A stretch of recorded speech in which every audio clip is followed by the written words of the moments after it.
Բարև ձեզ, դուք դիտում եք լրազումը, այսօր իմ գործընկերներ Արմենակ Չատինյանի եւ Կարեն Հարությունյանի հետ խոսելու ենք Հյուսիսարավ մայրուղու շինարարության դադարեցման խնդիրների մասին։ Կարեն, դադարեցրել են շինարարությունը մայրուղու ու ինչպես է հաջողացնում կառավարությունը ունենալով տնտեսական, սոցիալական լուրջ խնդիրներ ու քաղաքականություն իրականացնելու լուրջ խնդիրներ եւ տոտալ անվստահության պայմաններում ձախողել հերթական կարևոր նախագիծը։ Ես որքան հասկանում եմ, վերջնականապես չի դադարեցվել, բայց ինչ որ դադար կա այս հունվարից հետո 3 կարդացի, որ պատճառաբանել են, որ ձմեռ էր եւ այլն աշխատանքները չեն կարողացել կատարել եւ այլն, բայց դա իհարկե այնքան էլ արժանահավատ պատճառաբանություն չէ։ Եթե նայենք մեր կառավարության վերջին մի քանի 5-6 տարիների գործունեության ավելին, ապա կտեսնենք, որ ոչ միայն եղած ծրագրերը չեն իրականացնում, այլ բոլոր այն ծրագրերը, որ նախկինում կային, դրանք նաև փաստորեն ձախողվել են։ Նայեք 2008-ից հաշվենք, մենք առաջին ամենամեծ ձախողումը երևի թե այն էր, որ Լինսի հիմնադրամով $200 միլիոն Քրքորյանը վերցրեց եւ նվիրաբերեց Կալիֆոռնիայի համալսարանին, այն դեպքում, երբ որ մենք 2009-ի վերահաս ճգնաժամներ արժևում եւ այլն եւ օթի պես անհրաժեշտ գումար էր դա մեզ։ Հետագայում որևէ խոշոր ծրագիր չիրականացվեց, քաղաքական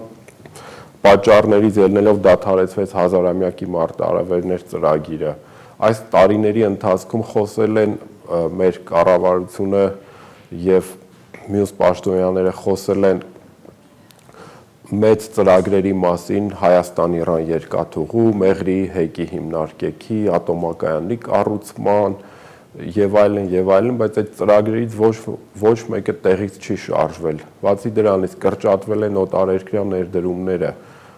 Այդ կրճատման ֆոնին հիմա եկել են մի իրավիճակի, որ փաստացի փողը կա, բայց չեն կարողանում ծրագիրը իրականացնել։ Այսինքն Հայաստանում երկու խնդիր կա։ Մի խնդիրը, որ չեն կարողանում օտարերկրյա ներդրումներ բերել եւ նոր ծրագրեր իրականացնել, մյուս խնդիրը, որ ներդրումը կա եւ չեն կարողանում ծրագիր անել։ Հյուսիս-հարավը ամենավառ օրինակն է դրա։ Արմենակ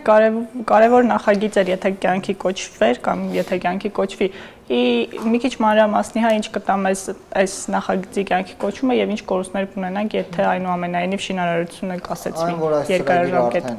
Ձախողումը, այս ծրագրի ձախողումը արդեն հայտնի էր, մոտավորապես պարզ էր ամենայն դեպս շատերի համար, որ այդ ծրագիրը մենք Ասիական զարգացման բանկը մեզ գումարները հատկացրել էր 2009 թվականին 500 միլիոն, շինարարական աշխատանքները մենք նոր սկսում ենք 2012 թվականին։ Այս ժամանակահատվածը մենք պարզապես կորցրել ենք եւ 11 թվականին, նույնիսկ 10 թվականին արդեն պարզ է, որ գրաֆիկի ժամանակացույցի լուրջ շեղումներ կան եւ ծրագիրը ըստ էության, այսինքն ծրագիրը ինքը ենթադրում է Մեղրիից մինչեւ Բավրա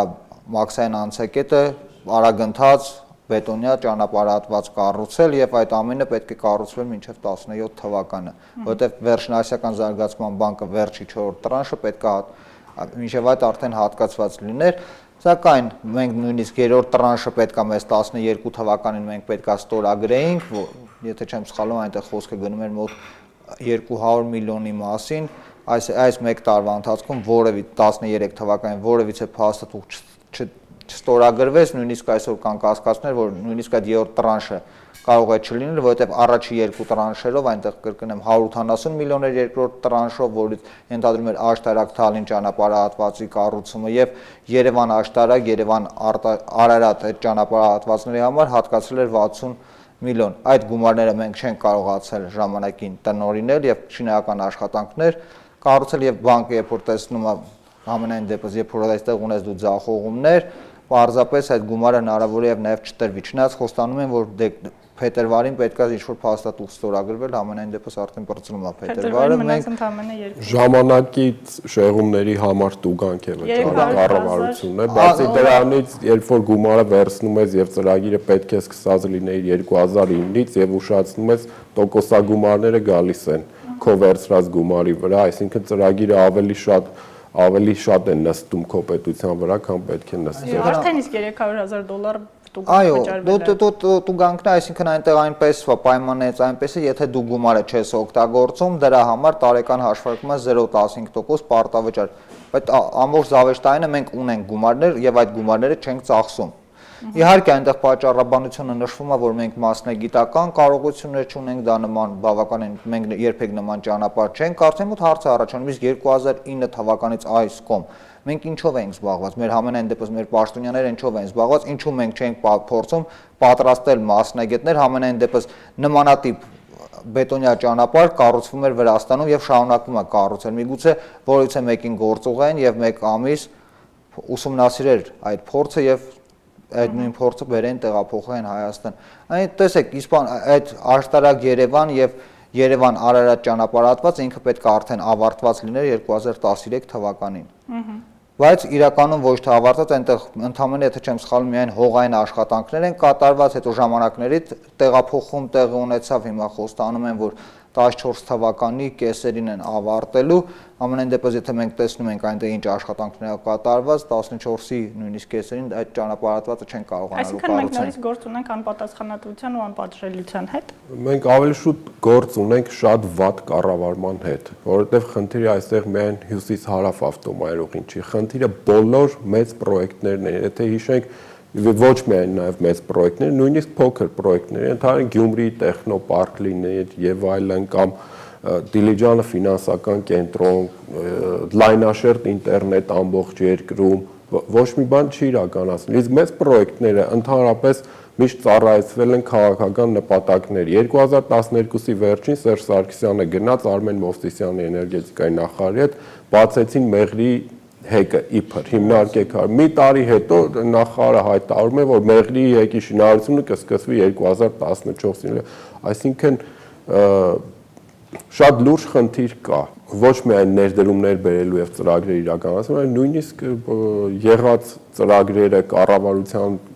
կողմից նախատեսված բյուջեի շրջանակում եւ այլն կամ Ասիական բանկի արդեն եղած փողերով խնդիր կա, չեն կարողանում իրականացնել։ Կառավարությունը մենեջմենտի լուրջ խնդիր ունի։ Եվ ինչպես Արմենակը նշեց, մասնագետների, լուրջ մասնագետների, պատրաստված մասնագետների բացակայություն։ Դա իրենք են նշում, իսկ հյուսիս-հարավ ինքը բացի այն, որ մեզ կարճ ժամանակահատվածում հնարավորություն կտարի ընդհանրենք Երևանից մինչև Վրաստանի սահման հասնել, մենք տեսեք պետք է նայենք, որ 500 միլիոնի մասին է խոսքը գնում եւ այդքան գումարներ ուղղվելը տնտեսություն ինքը բավականին մուլտիպլիկատիվ էֆեկտով լուրջ կաշխուժացներ տնտեսությունը, իսկ մենք խնդիր ունենք տնտեսության աշխուժացման հետ, հատկապես շինարարության ոլորտում, որտեղ 2009 թվականից մենք անկում ենք արձանագրում ու կարծեմ նույնիսկ արդեն հատակից ներքևել ենք իջել, որքան հնարավոր է։